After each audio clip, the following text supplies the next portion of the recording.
Hello and welcome, my name is Kaczmar and you're watching Geek Factor TV. On behalf of Cube Factory of Ideas, a Polish game publisher, I would like to present to you The Essence. The Essence is a board game that is about to go on Kickstarter. Now, I don't know when you're watching this, but as soon as the Kickstarter campaign launches, I will provide a link to the Kickstarter campaign in the description below. So if the link is not there yet, that means that I've uploaded and published this video before the campaign started. But once the campaign starts, I will provide you with the link in the description. Now, this game will make you play kings and queens of magical floating lands, floating in the sky, trying to collect, trying to gather the magical essence in order to produce great, wonderful crystal shards, and all that in order to restore the great world crystal. Now, if that doesn't sound magical to you, I don't know what will. Now, you will do this through smart card management and action selection.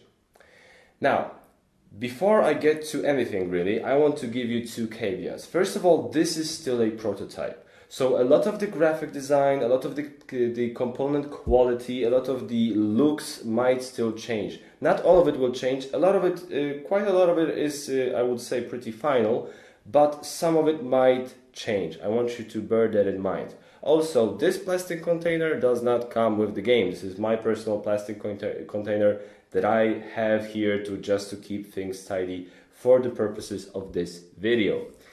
So now, before we get to the setup of the game, let's first take a look at what we can find on the board and what we can find on some of the cards. Let's take a look at that now.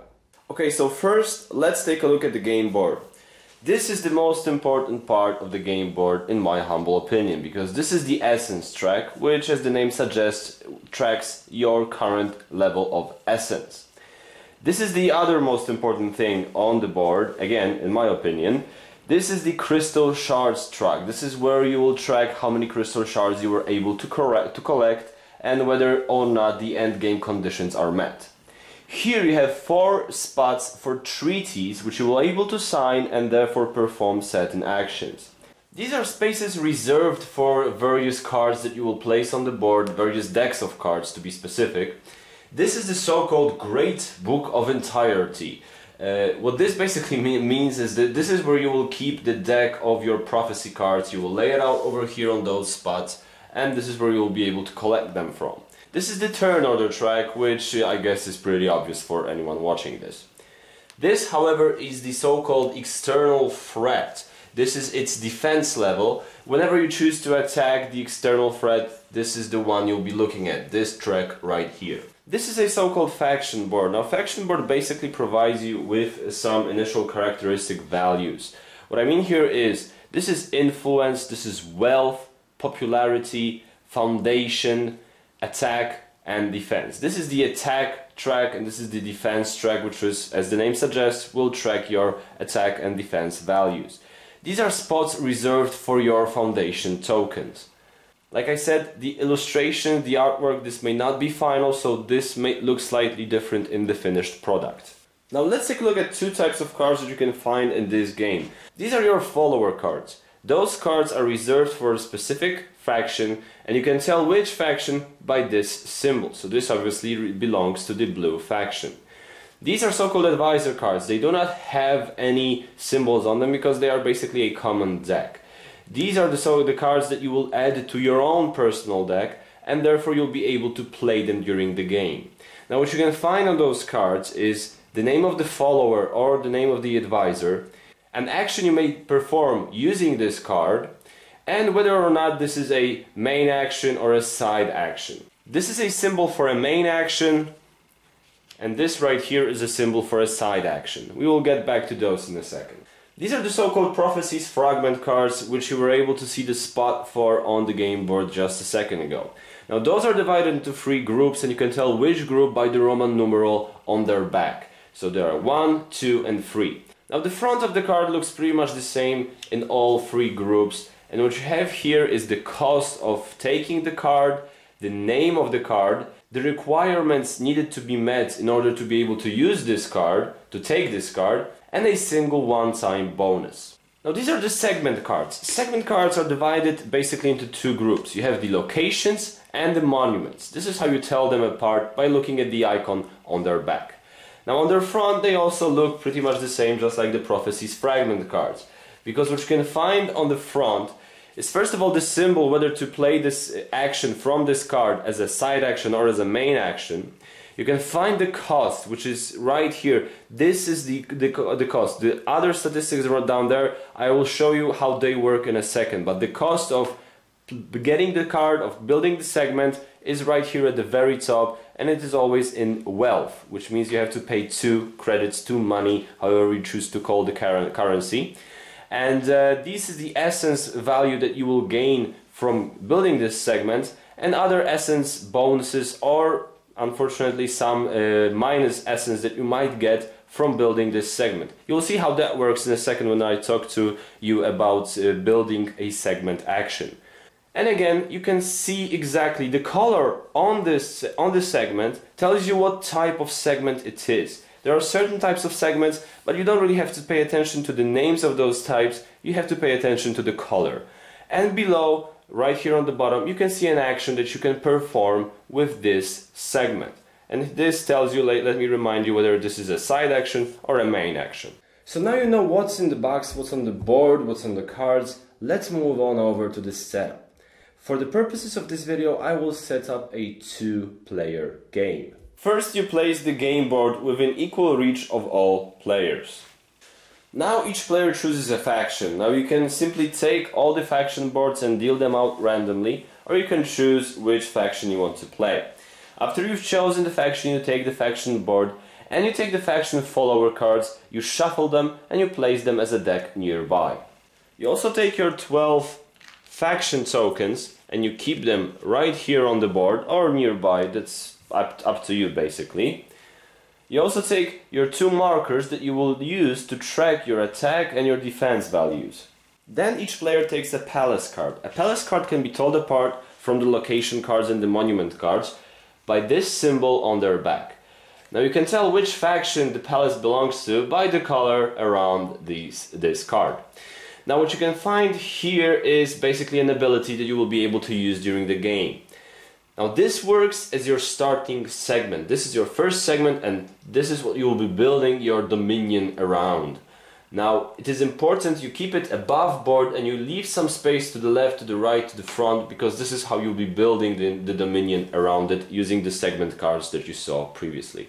Now take the advisor cards and separate them by name. You will have 6 separate stacks. Now shuffle each of the stacks individually and carefully, and then place all 6 of them face down like so below the game board. Then you take the Prophecies Fragment cards, you divide them into 3 groups like I've shown you before, the one with the Roman numeral 3, 2 and 1 on their backs. You shuffle each of them separately and then you form one deck. The way you do it is you take the number 3 prophecy cards, you place them here, you take the number 2 prophecy cards, you place them on the number 3 cards, and you do the same with the number 1 cards. This is how you form the deck right here on the game board. Once you've done that, you reveal the first 6 cards and you place them on the board like so, and make sure they're visible to all the players, because this is really important that they see what they're building up towards.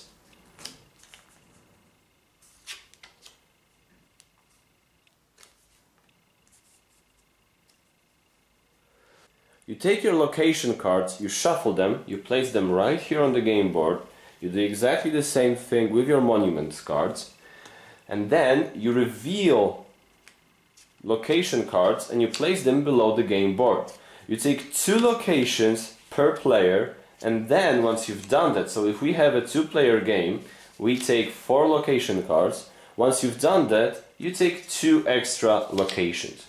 Now this is important because this only occurs during this setup. Later on during the game, you take 2 location cards per player, but you'll then take those 2 extra cards from the monuments pile, not the location pile. But during the setup, all 6 come from the location pile. You keep all your other tokens nearby, and by other tokens I mean foundation tokens, influence tokens, wealth tokens divided into 1s and 5s, exhaustion tokens, and those good-looking passing order tokens nearby. You will use those when determining the player order for future turns. You'll see how they work later on.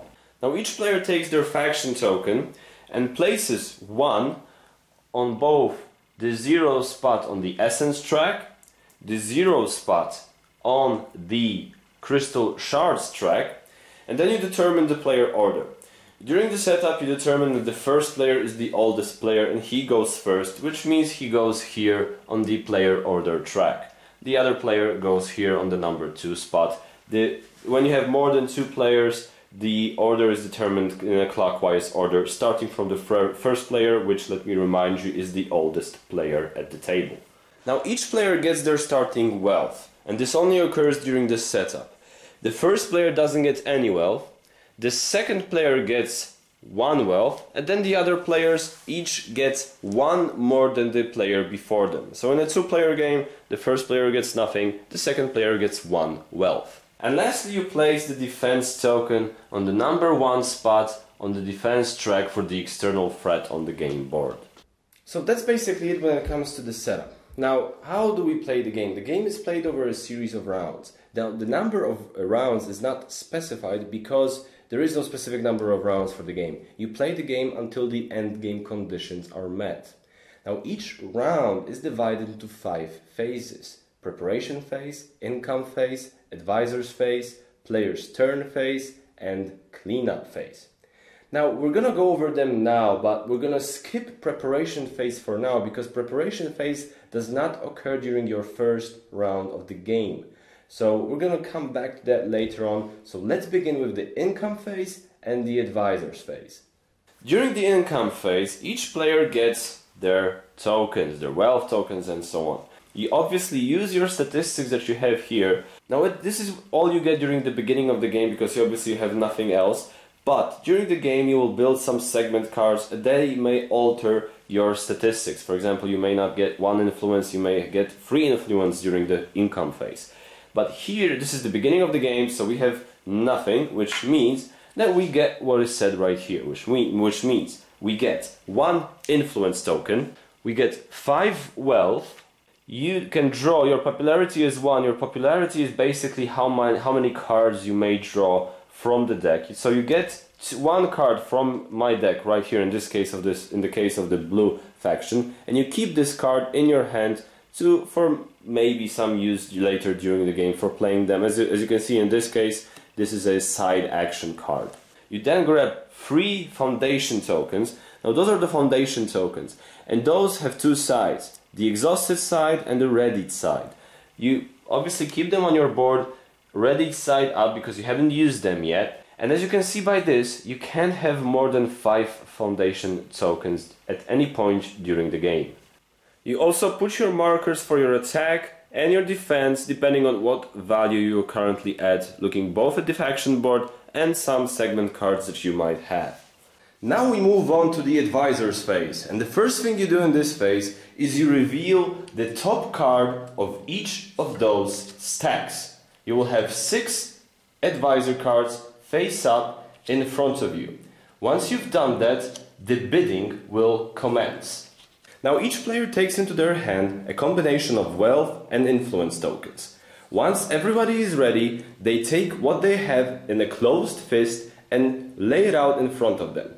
Once everybody is ready, we go 1, 2, 3, and everybody reveals what's in their hand. Now the player with the biggest number of tokens in their hand is the winner, and he gets to choose which advisor he wants to take first, and then he takes that card and he or she places it in their hand. Now it's the second player with the highest bid, and so on and so forth. Once every player took an advisor card and placed them in their hand, you will place 1 wealth token on top of each remaining card. So for future rounds, whenever you're going through the advisor phase, you will only reveal those that are still face down, and should somebody choose an advisor with a wealth token on it, they take the wealth tokens with them as well. Those wealth tokens might accumulate if, for example, for a few turns nobody picks a particular advisor. Now remember, during the bidding, when there is a tie, the player that bid the most influence tokens is the winner of the tie. Also, bear in mind that you might bluff and not put any tokens in your hand. But in that case, you will not be able to choose any of the advisors and take any of them into your hand. So now we get to the fun part, the real meat of the game, which is the player's turn phase. This is when you'll be performing your actions. Now the way that works is turns are going to go around in circle, and on each player's turn, they're going to perform a main action, a single main action, and as many side actions as they choose. Now they're gonna do that every time the turn is gonna come back to them. So it's my turn, I do a main action and I do some side actions. Then the turn goes, his turn, her turn, his turn, then it's my turn again. Again, main action and some side actions, and so on and so forth. Then I'll pass, then he'll pass, she'll pass, he'll pass. Once everybody passes, we are done with this phase of the round. So like I said, main action and as many side actions as you want. So let's go over those now. Let's see what main actions we have in the game and what side actions we have in the game. So the first action we're taking a look at is the build a segment action. In order to do that, the first thing you have to check is whether or not you have a readied foundation token. If you do, then you take one of your foundation tokens and you flip it to the exhausted side. If all your foundation tokens at this point are exhausted, you cannot perform this action.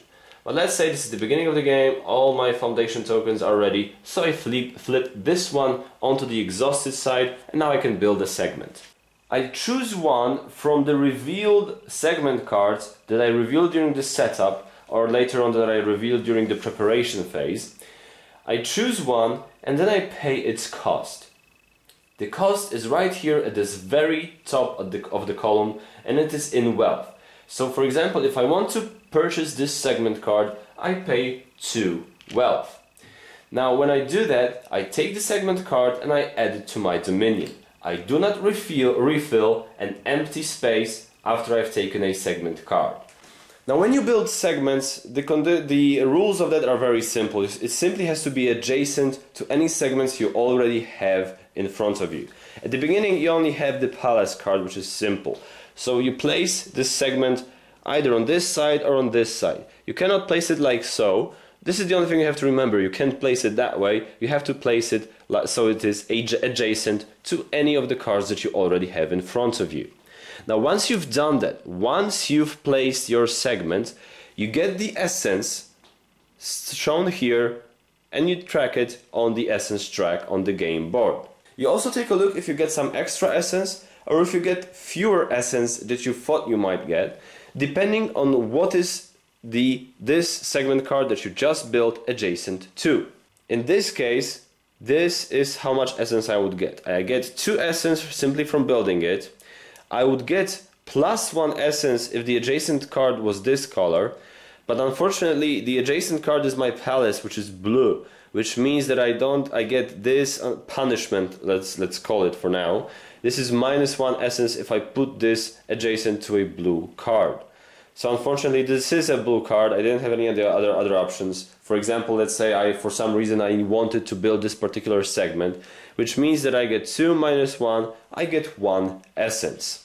If instead I build this segment card, I would pay the exact same cost. Locations are usually cost between 1 and 3 wealth. I would pay the cost, I would get 2 essence, and then I would get extra essence for building it next to a blue card, which means I get 2 + 1, I get 3 essence, which I immediately track on the essence track with this faction token. The main action is signing a treaty. Now when you sign a treaty, you choose one of the 4 available ones on the game board. Now the way you do that is you pick one, and you see below them you have this track. Now each track looks slightly different when you take a look at the values. But what you do, let's say for example I want to choose this one. You take one of your faction tokens and you place it on the leftmost available empty space on that track. This is how much influence or wealth tokens you have to spend in order to sign this treaty. So when you do that, you place your faction token here. Later on during the game, whether it be you or your opponents, you always put your faction markers on the leftmost available spot, which means in this case, then even if it was you, you would still have to place it here, and now this treaty would be more expensive. You'd have to pay 4 wealth and or influence tokens. The only time when this action is unavailable is if the entire track is filled out by faction tokens. Now, what type of treaties do we have? This treaty, for example, allows you to attack. This is a symbol for attacking. Now you can either attack one of your opponents, or you can attack the external threat right here on the board. Like I said a second ago, I will talk to you about attacking later on during the video. This is a simple one because this simply allows you to draw 2 cards from your own deck. Now when you sign this treaty, you have the option. You can either take one of your segment cards and put it somewhere else. It has to be legal, so obviously it has to be adjacent to some other cards. You cannot place it like this. Also, when you remove a segment, you cannot leave a card hanging by, for example, by the corner like so. So this is what you can do. You can take one card, one segment card, and you can place it anywhere else in your dominion. Or the other option is you can take 2 cards and you simply switch their places. This is obviously useful when it comes to getting some Prophecies Fragment cards. Now, this is not the only option to do that. There are some other cards in play or segment cards that allow you to move your segment cards around. Now, when you sign this treaty, this is pretty simple. You raise your defense value by 3, which you track on your faction board. Now, your other main actions may come either from your cards or from your segment.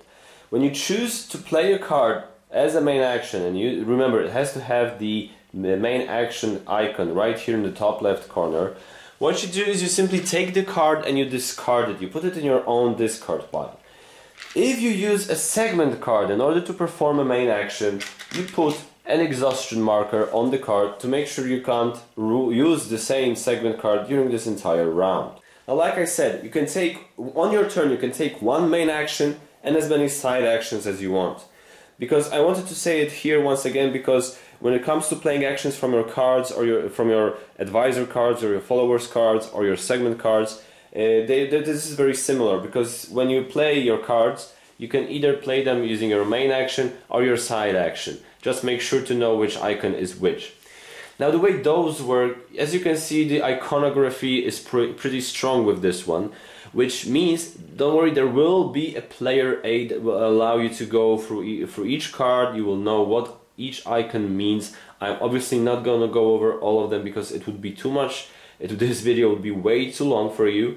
But what I can say is give you some examples. For example, in this case, when you use this action, you can raise your attack value by 1, and then you may attack either one of your opponents or the external threat.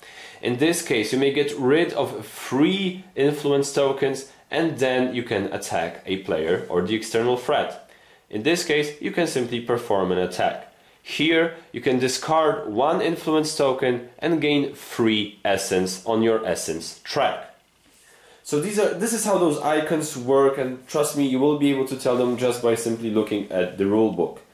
Another possible side action to take, apart from the side action on your cards, is reading a prophecy fragment. Now, the way that works is you simply take a look at the prophecy fragment cards that are revealed at the top of the game board, and you choose one of them that you want to take.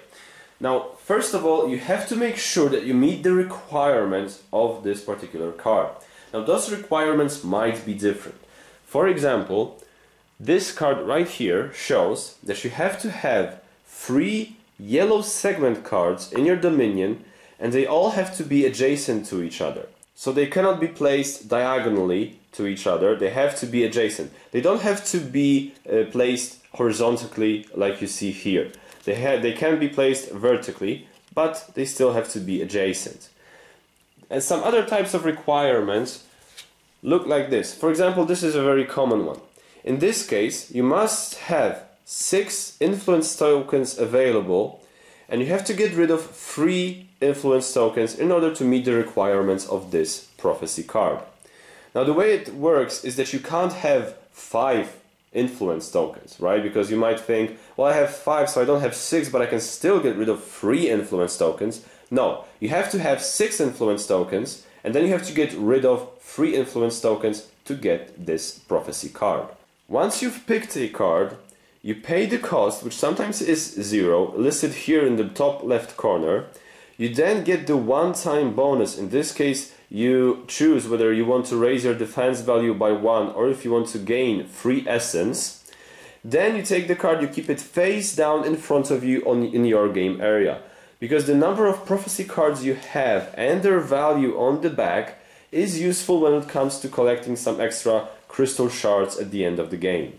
Now once you've done that, you move all the remaining prophecy cards 1 space to the right to fill the empty space.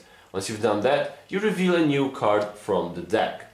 Now I've talked to you about the 2 most common requirements, which are the position of the segment cards in front of you, or the number of certain tokens you have and the number of tokens you must get rid of. But there are some other interesting requirements that you have to meet in order to take those prophecy cards. This, for example, is a monster, in this case a Great Kraken, which means you have to fight this monster in order to get this prophecy card. Now the way you do it is you simply think, I'll talk to you about the attacking and defending later on during the video, but the way this works is you simply think of it as an enemy that has a defense value of 9. You have to beat a monster with a defense value of 9. If you've done that, you can collect this card and you get the one-time bonus listed here. An important thing to note here is this spot to the very left, the way it's marked, because that means that this very first card is unavailable for taking. You have to wait until it moves into a different position, because any card that first lands on this spot is not available yet. The final thing you can do in a round is pass, which is kind of like an action, but not really, because all you're doing is passing, which means you're done taking actions for the turn.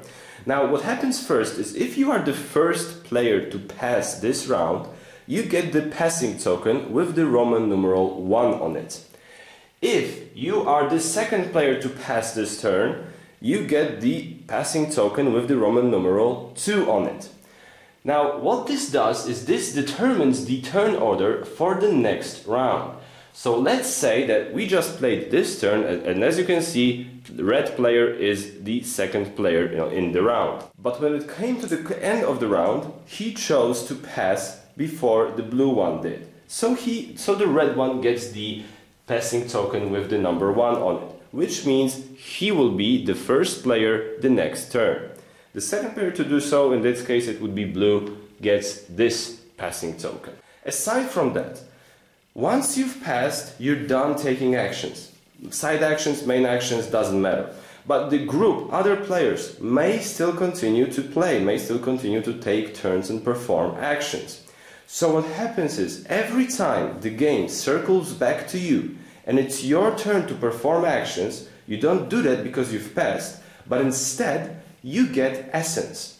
And you get 1 essence the first time the game circles back to you, you get 2 essence the second time the game circles back to you, and you get 3 essence the third time the game circles back to you, and every time after that.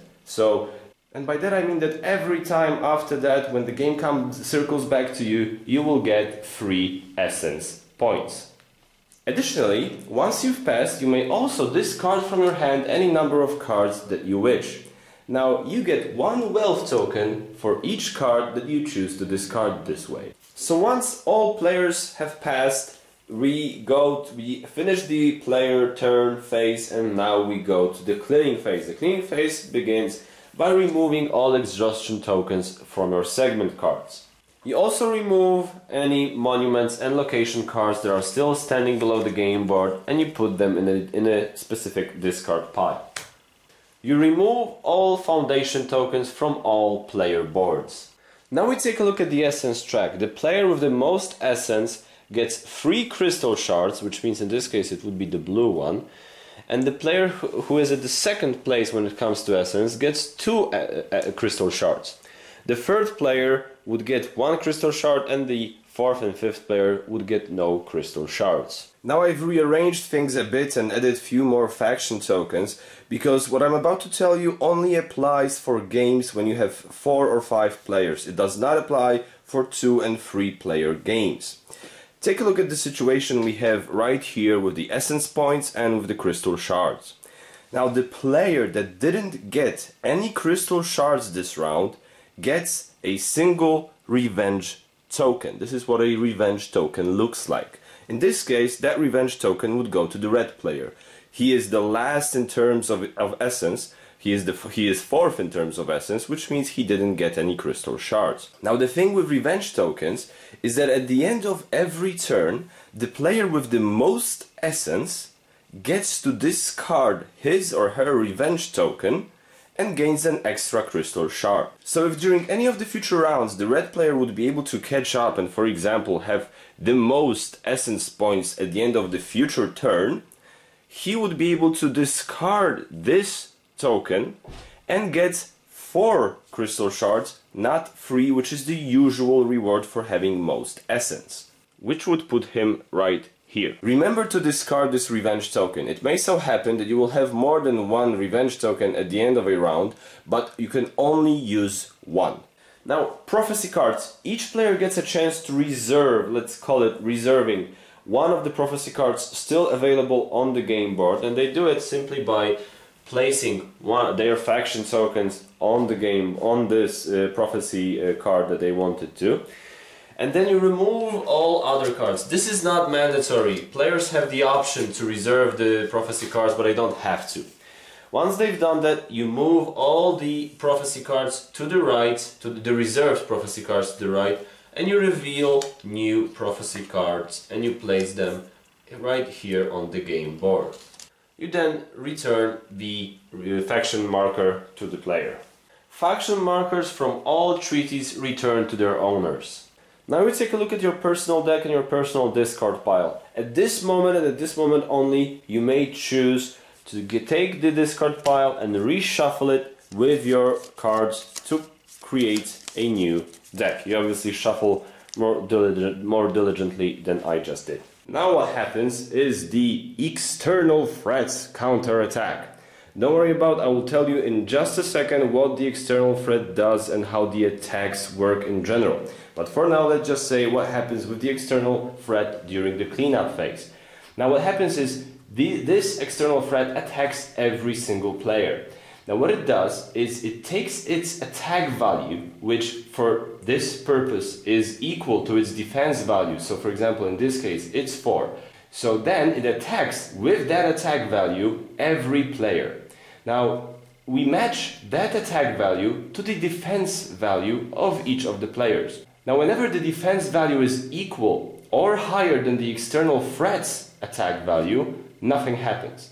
But if the player's defense value is lower than the external threat's attack value, that player must discard wealth and or influence tokens equal to the difference. So for example, this red player has the defense value of 2. The external threat has the defense and the attack value of 4, which means we have the difference of 2, and the external threat 1. So that means that the red player must discard, for example, 1 influence token and 1 wealth token. If he doesn't have enough tokens, he simply discards as many as he or she can. Like I said, we will talk more about the attacks in just a second. And now you check if the endgame conditions are met, and by that I mean you check if any of the players has received the required number of crystal shards. In a 2-player game, one of the players would have to get 10 crystal shards. For a 3- and 5-player games it would be 11, and for a 4-player game it would be 12 crystal shards. If nobody achieved that, then the game continues on to the next round. Now I've mentioned attack and defense a couple of times. Let's get to that now. Let's see what happens, because some of the things you will do in the game will allow you to perform attack, and then the other players will defend, obviously, or you will attack the external threat found on the board. So let's see how the attack works in this game. Now let's begin with attacking other player. Let's say the blue one wants to attack the red one. The first thing you'll take a look at is if your attack value is higher than your opponent's defense value. Because let's say this red player's defense value would be at 5, which is the same as this player's attack value. And because the defense value is equal, then the attack is unsuccessful. The same would happen, obviously, if the defense value was higher. But if it is lower, like in this case, right? The blue player has an attack value of 5, the red player has a defense value of 2, which means that he wins by 3. The attack is successful. What happens? The blue player, first of all, gets essence equal to the difference between the attack value and the defense value. So if he won by 3, he gets 3 essence. After he's won and he tracked his new essence level, he may take 1 wealth token or 1 influence token from the losing player and simply keep it as his own. He may do that, he doesn't have to do that, but he may do that, he has the option to. Now if the attacking player doesn't want to or cannot take a token from the defending player, he or she can choose to exhaust one of the defending player's segments, marked with either a side action symbol or a main action symbol. Now the way you do that is you simply choose the segment and place an exhaustion token on that segment, which means the defending player will not be able to use that segment. And finally, after each successful attack, the defender always raises his or her defense value by 1. Now attacking the external threat works exactly the same way, and you also get the essence if you have your attack value higher than this defense value. But the only difference here is you still get the essence, but you don't get the influence and or wealth. Also, after the success by 1. Now please bear in mind, once you attack the external threat, that value will only go up. It will never go down, it will never reset throughout the entire game. It will continue to go up until the end of the game. It will never reset. Just please bear that in mind. Okay, so now you know what happens during each round, right? We go through the phases, we finish with the cleanup phase, and then we begin with the next round. And the next round begins with the preparation phase. The preparation phase that we skipped talking about at the beginning of this video. So now let's get back to the preparation phase, which from round 2 onwards will be the first phase of every round. Firstly, all players return their faction markers. They put their faction markers on the 0 spots on the essence track. Second thing that happens is you establish new position on the turn order on the player order track, which you use those to do, right? Like I showed you before, you get those by passing. So the red player passed first, which means he got that token first, so he goes first in this round. You then put those aside to use later on during this round. Also now, or for any other future turns, you take 2 location segment cards per player, which in this case, when we have a 2-player game, we take 4 location cards, and then you add 2 monument cards. Finally, you return the defense token to the number 1 position on the defense track of the external threat. That's all, and now you move on to the income phase. And that's what you do. You play through every single round until the end game conditions are met. But what happens then? Well, then you finish the game and you come to the scoring. So let's see what happens when those end game conditions are met. Let's go over what those are once again, and then we'll see how you scored the game. So now we check who's the winner by checking who has the most crystal shards. Now this is something interesting that I want to show you, because this is where those prophecy cards come into play. And not just how many of them you have, but their value on their backs as well. Let's take a look at the situation right here.